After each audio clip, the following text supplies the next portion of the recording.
Hello बच्चों, welcome back to another video, and today in this video we're going to start with this new chapter, poverty as a challenge. देखो poverty जो था ना एक बहुत बड़ा challenge था इंडिपेंडेंट इंडिया के लिए। जब देश आज़ाद हुआ तो poverty है, unemployment है ना, इस तरह की काफ़ी issues थे जो देश को as a challenge बन के सामने खड़े थे. So after we going to discuss the multi-dimensional problems. इस चैप्टर में हम क्या क्या पढ़ेंगे, मल्टी डिमेंशनल प्रॉब्लम्स क्या हैं पावर्टी से जुड़ी हुई, ठीक है। सोशल साइंटिस्ट ने उसको पावर्टी को कैसे एनालाइज किया, ठीक है। पावर्टी का जो एक ट्रेंड है इंडिया में और वर्ल्ड में वो कैसे हम समझेंगे, पावर्टी लाइन क्या होती है, कॉजेज़ क्या होते हैं। अगर कॉजेज़ है तो गवर्नमेंट ने एंटी पावर्टी मेजर्स की तरफ भी कुछ ध्यान दिया होगा। तो ये सब चीज़ें हम इस चैप्टर में पढ़ेंगे। तो let's get started with the introduction. Now in our daily life we come across many people whom we think are poor. किस तरह के गरीब लोग हैं जो गली में सामान बेचते हैं या जो आपके घरों में काम करते हैं, टी स्टॉल्स पे छोटे बच्चे हैं या कोई भी मतलब जो हेल्पर्स होते हैं, लैंडलेस लेबरर्स हो गए गांव में। एंड सिटी में हम तकरीबन देखते हैं कि स्लम एरिया है जहाँ पे लोगों ने झुग्गियाँ डाली हुई हैं। तो वहाँ पे ये सारे poor people they live over there because they do not have their own house, they do not have their own fix standard of living, एक फिक्स्ड इनकम नहीं होती इनकी। तो नीति आयोग क्या है बेटा, नीति आयोग हमारे कंट्री में 5 ईयर प्लान्स बनाती है। इसको प्लानिंग कमीशन भी कहते हैं, ठीक है। This is called planning commission. अब ये क्या करती है प्लानिंग कमीशन, ये यूज़ करती है multi dimensional poverty index, that is MPI। किस चीज़ का इंडेक्स है ये, पावर्टी को एनालाइज करने का, ठीक है। अब जो रेशो है ना मल्टी डायमेंशनल पावर्टी इंडेक्स ने जो एनालाइज करी पावर्टी 2005 और 6 के पीरियड के अंदर, पावर्टी इंडेक्स जो था वो 55% था, विच वॉज क्वाइट हायर। लेकिन धीरे धीरे जैसे जैसे टाइम बढ़ता गया कंट्री के अंदर ये जो इश्यूज़ थे इनको धीरे धीरे इरेडिकेट करने की तरफ हम चल पड़े। तो 15% ड्रॉप कर, मतलब 15% रह गया 2015-16 में। अब एक्सपेक्ट किया जा रहा है कि सून ये जो है ना परसेंटेज सिंगल डिजिट हो जाएगी, which is a very good target, ठीक है। चलो हम 2 केसेस पढ़ते हैं पावर्टी के, बड़े इंटरेस्टिंग से केसेस हैं। तो पहले अर्बन सिटी के अंदर एक अर्बन केस दिया हुआ है यहाँ पे। 33 ईयर ओल्ड राम सरन है, ठीक है। ये एक डेली वेज लेबरर की तरह काम करता है। कहाँ पे करता है बेटा, जहाँ पे चक्की नहीं होती, मिल होती है जहाँ पे इसको वीट के ग्रेन्स को पीस के आटा बनाया जाता है। तो रांची के पास झारखंड में ये काम करता है और तकरीबन आप लगा लो 3500 पर मंथ ये अर्न करता है, ठीक है। जब इसको वहाँ पे एम्प्लॉयमेंट मिलती है, वो भी often the employment is not often, मतलब रेगुलर एम्प्लॉयमेंट नहीं है। और मनी इतना नहीं है कि वो अपने 6 लोग जो उसकी फैमिली में रहते हैं उनका वो गुजारा अच्छे से कर सके। ऑब्वियसली 3500 में आज की डेट में तो कुछ भी नहीं होता, आपकी खर्चे इतने, आपकी नीड्स इतनी, आपकी ज़रूरतें इतनी होती हैं with so many people in the family and everything has to be managed.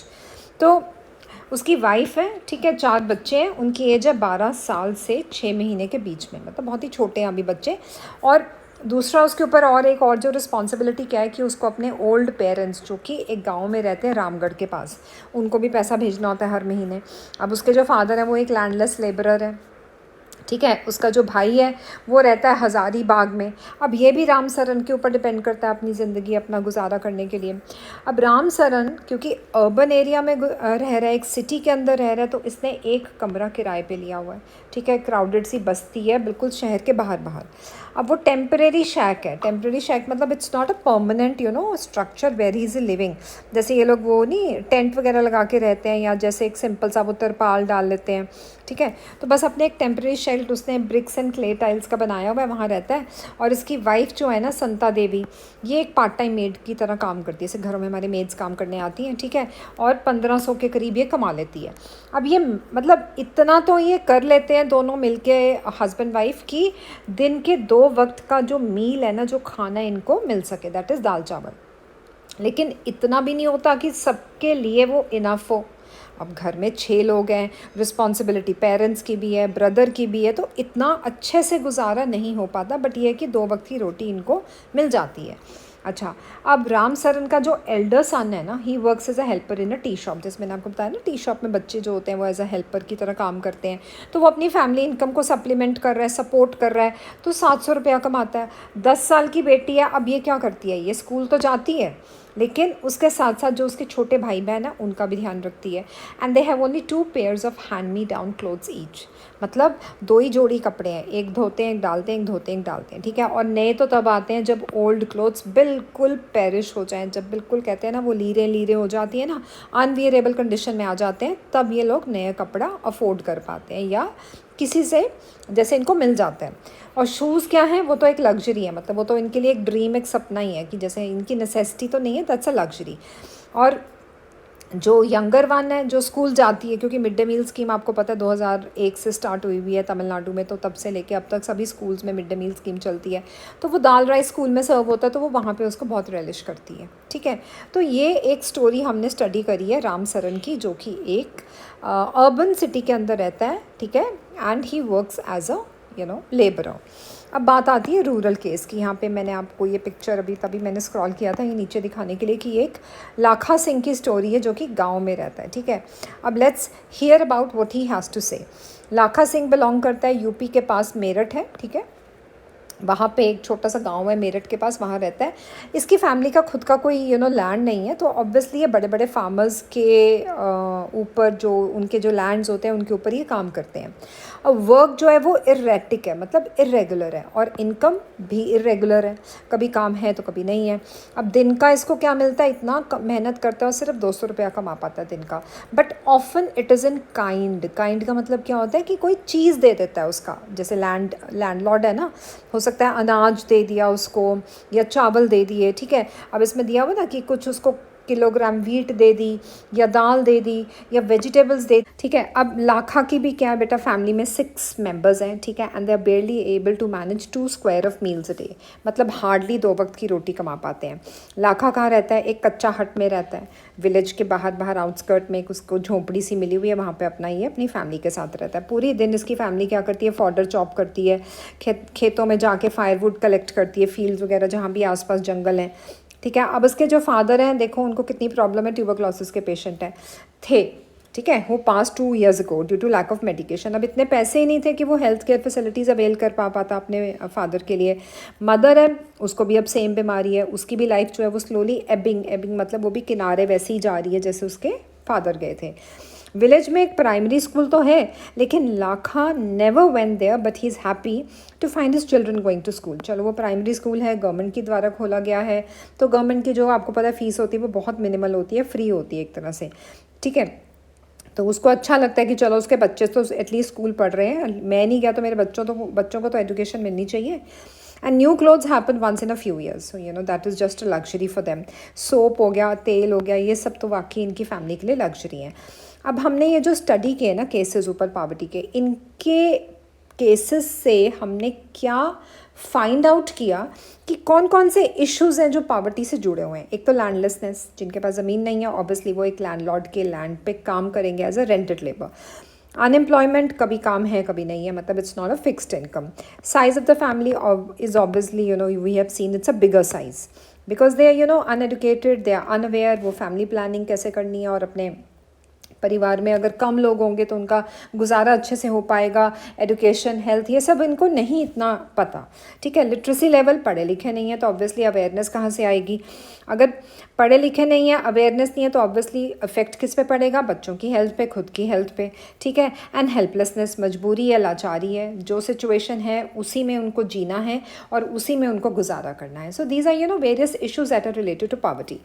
अच्छा, मैंने एक चीज़ आपको बतानी थी, that is multi dimensional poverty index. मैंने अभी शॉर्ट फॉर्म लिख दिया है MDPI।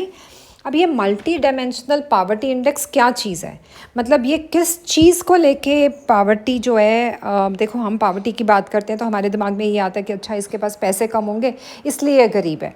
लेकिन जो मल्टी डायमेंशनल पॉवर्टी इंडेक्स है ना, ये काफ़ी सारी चीज़ें देखता है, मतलब it is something measuring poverty that goes beyond income के परे। मल्टीपल फैक्टर्स हैं, हेल्थ हो गया, न्यूट्रिशन हो गया, है ना, बच्चों की कैसी सेहत है, चाइल्ड मोर्टेलिटी रेट है कितना है, इन्फेंट मोर्टेलिटी रेट, एजुकेशन है, स्कूल में अटेंडेंस ले रहे हैं बच्चे, जा रहे हैं, लिविंग स्टैंडर्ड कैसा है, साफ़ पानी, सैनिटेशन, है ना, खाने के लिए उनको सब फ्यूल वगैरह मिल रहा है, हाउसिंग वगैरह है।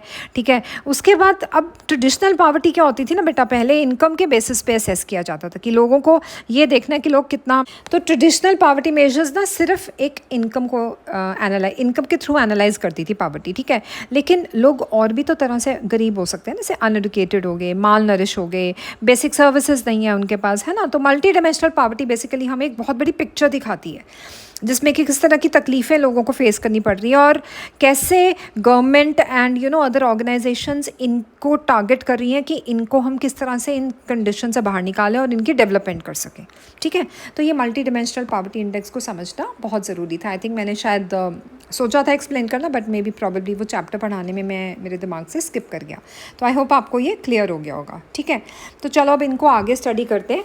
These two typical cases illustrate many dimensions of poverty। मतलब क्या शो कर रहे हैं, देखो पावर्टी का मतलब है कि हंगर, भूख तो इनकी मिटती नहीं है, बड़ी मुश्किल से 2 वक्त की रोटी लेते हैं। लैक ऑफ शेल्टर, शेल्टर भी इनका पक्का वाला नहीं है, कच्चा हाउसेज हैं। शैकल्स एंड टेम्परेरी शैकल्स हैं, ठीक है, जहाँ पे ये रह रहे हैं। तो ये एक ऐसी सिचुएशन आती है देखो जहाँ पे अपने पेरेंट्स जो है वो बच्चों को न्यूट्रिशंस फूड नहीं दे पा रहे, वो भी 3 टाइम्स अ डे जो देना चाहिए वो नहीं कर पा रहे। फिर जो अगर इनके घर में कोई सिक हो गया तो उसको ट्रीटमेंट नहीं दे पा रहे, जिसकी वजह से लाखा सिंह के फादर की डेथ हो गई।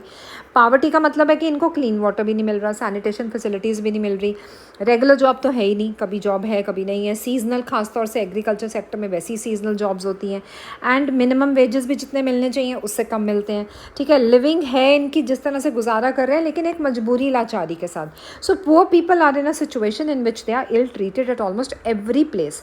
फार्म हो, फैक्ट्री हो, गवर्नमेंट ऑफिस, हॉस्पिटल्स, कोई भी जगह लो, यहाँ पे इनको बहुत अच्छे से ट्रीट नहीं किया जाता। So one of the biggest challenges of independent India has been to bring millions of its people out of abject poverty, यानी कि जो बिलो पॉवर्टी लाइन लोग रह रहे हैं उनको वहाँ से बाहर निकालना बहुत बड़ा चैलेंज है। और महात्मा गांधी ने बोला था इंडिया असली मायने में आज़ाद तभी होगा अगर इसके पुअर लोग जो हैं वो ह्यूमन सफरिंग से आज़ाद हो जाएंगे, वो इस तरह से सफ़र करना उनकी ख़त्म हो जाएगी सफरिंग। ठीक है, ओके, नेक्स्ट है बेटा वल्नरेबिलिटी। इसका मतलब क्या होता है कि आप रिस्क पे हो, किसी भी तरह का नुकसान या लॉस, है ना, स्पेशली कोई डिज़ास्टर हो गया, कोई पेंडेमिक आ गया, कोई डिजीज़, कोई फेमिन हो गया, तो एक पर्सन या ग्रुप या community they are expose to the danger, और उनकी एक ना लिमिटेशन होती है कि वो कोप अप नहीं कर पाते ऐसी सिचुएशन में, अपने आप को रिकवर नहीं कर पाते आप। So vulnerability is determined by the options available to different communities for finding an alternative living in terms of asset, education, health and job opportunities. मतलब वल्नरेबिलिटी का मतलब है कि आप कैसे उसको डिटरमाइन कर रहे हो, कैसे फाइंड आउट कर रहे हो कि क्या क्या ऑप्शंस अवेलेबल हैं कम्युनिटीज़ के पास, या तो वो अल्टरनेटिव कोई ना कोई अपने लिए ऑप्शन ढूंढें, कोई अल्टरनेटिव लिविंग का एक ज़रिया ढूंढें, चाहे उनके पास कोई छोटा मोटा एसेट हो, अपने आप को एडुकेट करें, अपनी हेल्थ का ध्यान दें, कोई जॉब अपॉर्चुनिटीज़ अपने लिए फर्दर कुछ फाइंड आउट करें। तो मतलब हमने उनको इन सब प्रॉब्लम से बाहर निकालना है। मतलब ये जितनी भी कम्युनिटीज़ हैं या जो बैकवर्ड कास्ट इंडिविजुअल्स हैं या जो फिजिकली हैंडीकैप्ड लोग हैं जो बहुत जल्दी एक्सपोज हो सकते हैं इस तरह के खतरे को लेकर। ठीक है, so further it is analyse on the basis of greater risk these groups face at the time of natural disasters. अभी मैंने आपको यही चीज़ एक्सप्लेन करी है कि इनको बहुत ज़्यादा खतरा होता है और नुकसान भी बहुत पहुंचता है। Additional analysis is made of the social and economic ability to handle these risk. मतलब अभी एनालिसिस कर रहे हैं कि इनकी सोशल इकोनॉमिक एबिलिटी कितनी है, ये इस रिस्क को कितना हैंडल कर सकते हैं। तो in fact vulnerability describes a greater probability of being more adversely affected than other people when bad time comes for everybody, whether a flood or earthquake or simply the less availability of the jobs. तो मतलब ये basically बता रहा है कि अगर इस तरह का कोई बुरा टाइम आता है वो सबके लिए आता है, लेकिन इन लोगों के लिए कुछ ज़्यादा ही बुरा होता है क्योंकि ये उस पर्टिकुलर सिचुएशन में सबसे ज़्यादा एडवर्सली अफेक्टेड रहते हैं। तो आप इकोनॉमिक वल्नरेबिलिटी भी बोल सकते हो, सोशल वल्नरेबिलिटी भी बोल सकते हो, एनवायरमेंटल वल्नरेबिलिटी भी हो सकती है, हेल्थ से रिलेटेड वल्नरेबिलिटी भी हो सकती है। तो हर तरह से ये बेचारे जो हैं बहुत ज़्यादा एक्सपोज रहते हैं टू डेंजर। ठीक है, okay, next topic is poverty line. At the center of the discussion on poverty is the concept of the poverty line. A common method to use to measure the poverty is based on the income और consumption levels. देखो ये हम बार बार वही chapter में repetition हो रही है कि जो एक आम मेथड होता है पावर्टी को मेजर करने का, वो होता है कि कितनी कमाई है और कितनी कंजम्पशन है। तो कंजम्पशन मतलब कि आपने अगर कमाया तो उसमें से कितना आपने कंज्यूम किया, कहाँ कहाँ खर्चा हुआ, कपड़े पे, खाने पे, फैमिली ने कुछ भी और भी जो चीज़ें अपने ज़रूरत के लिए अगर खर्ची हैं। तो अगर person is considered poor if his or her income or consumption level falls below a minimum level that is necessary to fulfill the basic needs. मतलब आपका एक मिनिमम लेवल है, अगर आप उस मिनिमम लेवल से नीचे गिर रहे हो तो आपकी वो कंसिडर किया जाएगा कि आप you are living below the poverty line.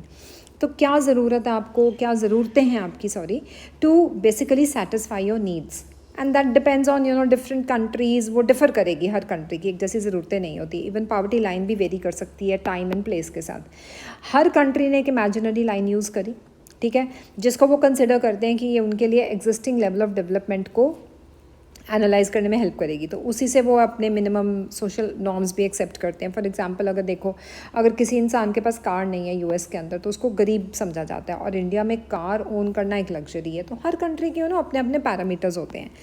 Now while determining the poverty line in India, कुछ साल पहले एक minimum level of food requirement होना, clothing, footwear, fuel, electricity, education, medical needs, इनको ज़रूरी समझा जाता था। अब जो फिजिकल क्वांटिटीज़ हैं, इनकी नीड्स मल्टीप्लाई होती गई by the prices in rupees. तो फॉर्मूला क्या है आपको अगर एस्टिमेट करना है कि कितने लोग पॉवर्टी लाइन में हैं, वो एक कैलोरी रिक्वायरमेंट के थ्रू होता है। ठीक है, अब हम लोग कितनी सारी आइटम्स देखते हैं कि सब लोगों को ज़रूरत पड़ती है, दालें, अनाज, सब्जियां, दूध, तेल, चीनी, ठीक है, तो ये हमें कैलोरीज प्रोवाइड करती हैं। अब कैलोरी नीड भी होगी आपकी एज, सेक्स के ऊपर कि आप कैसा काम कर रहे हो, आप फीमेल हो क्या मेल हो। तो जो एक्सेप्टेड कैलोरी रिक्वायरमेंट है ना इंडिया के अंदर रूरल एरिया में पर person per day, that is 2400 calories. ठीक है, अगर अर्बन एरिया में जाएं तो वहाँ पे 2100 कैलोरीज पर पर्सन पर डे। अब वो क्यों फ़र्क है इन दोनों में, क्योंकि जो रूरल एरियाज़ के लोग हैं वो फिज़िकल लेबर बहुत करते हैं, फिज़िकल वर्क बहुत होता है, खेतों में काम करना, दिन सुबह के गए रात तक वहाँ पे शाम तक लगे रहते हैं।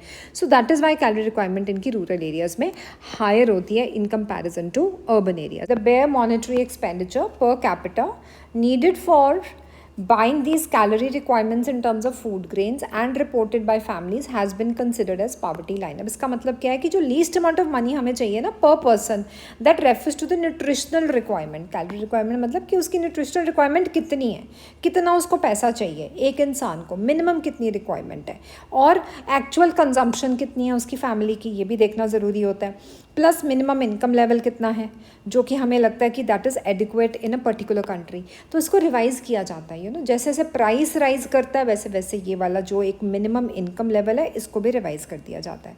करेक्ट, समझ आ गया? ठीक है, तो पॉवर्टी लाइन किस पे बेस्ड है? On the least amount of money a person needs to buy enough food to meet the required calories as has been reported by the families. ठीक है, so based on the global developments the government of India has begun to estimate the proportion of poor in India using 12 developmental indicators. Very very important topic, okay, to be assessed in your exam. इनको हम multi dimensional poverty index कहते हैं, and this national index complements the income और the consumption expenditure based poverty measurement because it measures and compares deprivations directly. मतलब ये जो national index है ना, ये इनकम के अलावा क्या क्या कंजम्पशंस हो रही हैं, कितना खर्चा हो रहा है पॉवर्टी की मेजरमेंट के अकॉर्डिंगली, और कितना मतलब लोगों को उन पर्टिकुलर फैसिलिटीज़ से डिप्राइव रखा जा रहा है, या वो नहीं वो फैसिलिटीज़ अवेल कर पा रहे, वो अपॉर्चुनिटीज़ वो नहीं एक्सेस कर पा रहे हैं। ठीक, नेक्स्ट टॉपिक आता है आपका पॉवर्टी एस्टिमेट्स। ठीक है, पॉवर्टी एस्टिमेट देखो मैं आपको इन जनरली यहाँ पे बता देती हूँ कि इसका क्या मीनिंग है। पॉवर्टी एस्टिमेट का मतलब है it refers to the percentage of the number of people. एक कंट्री के अंदर कितने लोग, कितनी परसेंटेज है लोगों की जो BPL यानी कि जो बिलो पॉवर्टी लाइन रह रहे हैं। तो ये एस्टिमेट हमें ये बताने में हेल्प करता है कि कितने लोग गरीब हैं, ठीक है, कहाँ रहते हैं, और पॉवर्टी टाइम टू टाइम कैसे चेंज हो रही है। तो इससे क्या होता है ना कि गवर्नमेंट क्या करती है बेटा, वेलफेयर स्कीम्स अपनी मैनेज कर लेती है कि चलो कहाँ कहाँ पे हमें वेलफेयर स्कीम्स चालू करने की ज़रूरत है, बजट हमें कहाँ कहाँ देना है पुअर जहाँ पे रीजन्स हैं, जहाँ पे लोग गरीब लोग रहते हैं, प्रोग्रेस ट्रैक करनी पॉवर्टी की, उसमें हेल्प करता है। और इसको कैलकुलेट कैसे किया जाता है, देखो कैलकुलेट करने के लिए सबसे पहले एक तो कंजम्पशन एक्सपेंडिचर देखा जाता है। ठीक है, मैं इसको रब कर देती हूँ 1 मिनट, वैसे आपकी बुक में लिखा ही हुआ है, आई थॉट कि मैं आपको चलो एक वर्बली आपको एक्सप्लेन कर देती हूँ। तो इसको कैलकुलेट करने के लिए कंजम्पशन एक्सपेंडिचर देखा जाता है, मतलब एक इंसान या एक फैमिली अपने खर्चों पे, फूड पे, बेसिक ज़रूरतों पे कितना खर्चा कर रही है। ठीक है, फिर कैलोरी इनटेक देखी जाती है। कैलोरी इनटेक अभी हमने यहाँ पर पढ़ा ना ये वाला टॉपिक में, 2400 और 2100 कैलोरी। ठीक है, 2400 किसकी, रूरल वाले की, 2100 अर्बन वाले की। तो ये एस्टिमेट सर्वे के थ्रू किए जाते हैं। और सर्वे कौन करता है, ये देखो आपको सर्वे दिखेगा यहाँ पे, ये नीति आयोग ने किया हुआ, ये प्रोग्रेस रिपोर्ट आई हुई एस्टिमेट पॉवर्टी की। और यहाँ पे एक आपको ना HCR दिया हुआ है, that is head count ratio. ठीक है, मतलब कितने लोग, we have to count the number of people in a particular state and a country and to figure it out कि कितने लोग गरीब हैं और बिलो पॉवर्टी लाइन है। तो ये बेसिकली जो सर्वे होता है ना, ये एक ऑर्गेनाइजेशन है NSSO, ये होती है नेशनल सैम्पल सर्वे ऑर्गेनाइजेशन। ठीक है, तो ये लोग बेसिकली क्या करते हैं, पॉवर्टी एस्टिमेट्स को असेस करते हैं। जैसे अब आप देखोगे कि ये दिखाया हुआ कि पुअर जो हैं they were around 40 crore during 2000 and 2011 proportion and the number of poor declined, which is very good. तो proportion कितना हुआ बेटा, 2015 और 2021 में 25 to 15% हो गया, और official record के accordingly 13.5 crore people have escaped the multidimensional poverty during this period, which is very good. मतलब ये जो डेप्रीवेशन है ना इंडिकेटर्स के प्रति जो हम पढ़ेंगे अभी अगले इस टॉपिक में, कि जो मैं आपको वैसे वर्बली बता चुकी हूँ, हेल्थ है, एजुकेशन है, सैनिटेशन है, क्लीनलीनेस है, इन सब चीज़, ये सारे इंडिकेटर्स हैं। तब धीरे धीरे करके लोग जो है ना वो ये सारी फैसिलिटीज़ जो है ना वो अवेल करने लग गए हैं। गवर्नमेंट ने इस तरह की फैसिलिटीज़ उनको प्रोवाइड करनी शुरू कर दी हैं। गवर्नमेंट ने वेलफेयर स्कीम्स इस तरह से लॉन्च करी हैं, सर्वे करके कि कहाँ कहाँ पे ज़रूरत है वहाँ लोगों को ये सब चीज़ें प्रोवाइड की जाएँ। ठीक है, तो अब यहाँ तक मैंने आपको आज करा दिए। आज का सेगमेंट में यहीं ख़त्म कर रही हूँ चैप्टर का। नेक्स्ट सेगमेंट में हम स्टार्ट करेंगे ये 12 indicators. Till then stay connected and stay tune to my channel and don't forget to like, share and subscribe. Till then good luck and good bye.